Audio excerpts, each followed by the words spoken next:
Hey everybody, welcome back to the Smart Marketing Connect 5-minute follow-up. My name is Tom Libium, your host here and one of the co-founders at Smart Marketing Connect. And today I brought back Barry with us because, well, quite honestly, Barry, I thought our first conversation was pretty awesome. And I had a quick follow-up question that I thought you could spend some time with us on and give us some insights. But before we do that, just remind everybody real quick who you are and what you do, and then I'll ask you my question. Sure.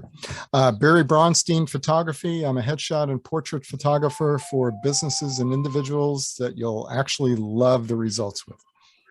So that intro is perfect because my question is very simple.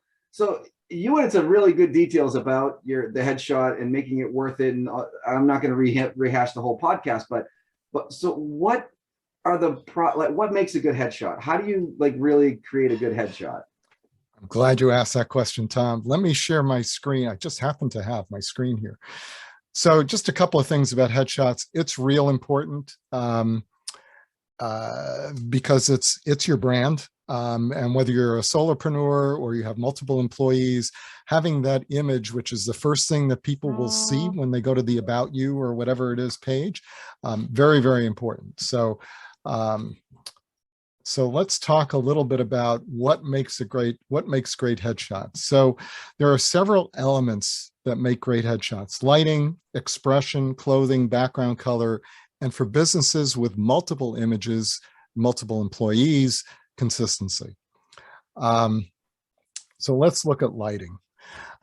This is an example of actually done by another photographer. And the example on the left, this happens to be my significant other, my wife. And the image on the left was from a corporate shoot that she did when she had joined this company. And she sent this to me and said, "Can you fix this?" And I said, "No, but if you come home, I can reshoot this." And that's the results on the right. So what you see that makes this, that's literally the same day? It's the same day. Wow, yep. Okay. Same outfit and everything, same day. It's overexposed. You see she's got all sorts of stuff going on under there. There's shadows that just accentuate things, et cetera, et cetera. She came home, I set it up, and that's what we did. And by the way, that is not retouched. That is just done with lighting and head position and stuff. So it's huge. So the lighting that I use is very soft and it fills in a lot of these nooks and crannies. And also the positioning of her head and everything is very, very important as well. So, that's a huge difference. Second of which is things to work on is expression. People literally don't know how to smile in front of a camera. They don't know how to look. They get uncomfortable. They'd rather have root canal. And so part of what I do in the process is A, helping them to feel more comfortable, and B, exploring with them different expressions and showing them and giving them feedback. And they're actually able to see the results as we go along because there's a monitor that I shoot. When I shoot, those images are popping up on a monitor. And so we'll shoot a little bit, we'll stop, I give them some direction, and we'll see what's working and what's not working. And then we revise and go back and shoot some more. And depending on what kind of job you're in or what kind of messaging you want to send, you want a different look, right? The woman on the left is a consultant in biotech, right? And so, and she does regulatory strategy. So she wanted to look very confident and like she can go to town and, is intelligent and, and it's also a male dominated industry. So she needs to look not tough, but, serious, right? Yeah. But also approachable. The person on the right is a career coach. And so that's somebody who you want to be able to talk with and stuff. So we work on different expressions during the session to get what you want. And then for businesses, consistency is key, right? So if you look on the left, this is actually from a company website where if you look at it, these are obviously shot in different locations at different times. The color is way off on some of these. The lighting is it's atrocious in some of them. It's just all over the map. You don't even know that all these people work for the same company.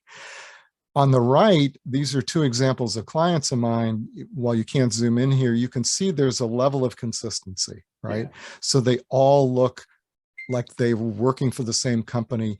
And even though some of these were shot in from remote offices, because I have belong to a network of headshot photographers that shoot in a similar style, and I can be the focal point for setting up those shoots in, in different countries or different states. We pull them all in and we get them to look consistent. And so the messaging is much more powerful. It's a much more powerful brand. It sends the message of consistency, power, attention to detail, that this is their product. And obviously, if you're looking at a company and trying to figure out, how serious are they, how well are they doing, the companies on the right look like they're doing a lot better than the companies on the left. Right. Very cool. I think we're just about a little over in time. So do you have a very quick wrap up that you can throw in here? Just to wrap up in that, that don't skimp on photography. It's very important, particularly if you're in a services business. Go for quality, take a look and talk to the photographer and understand what their process is. Very cool. So in the other case, when you are the brand, it's very important to look a certain way and have your headshot present that way. Absolutely. Very cool. Well, Barry, Thank you again so much for being on the podcast, this 5-minute follow-up with us. I think this is fantastic. I think hopefully you get, you get a lot of people asking me a bunch of questions about this. So love it. Thank you. I appreciate the time. All right. And thank you for watching, everybody, and keep sounding.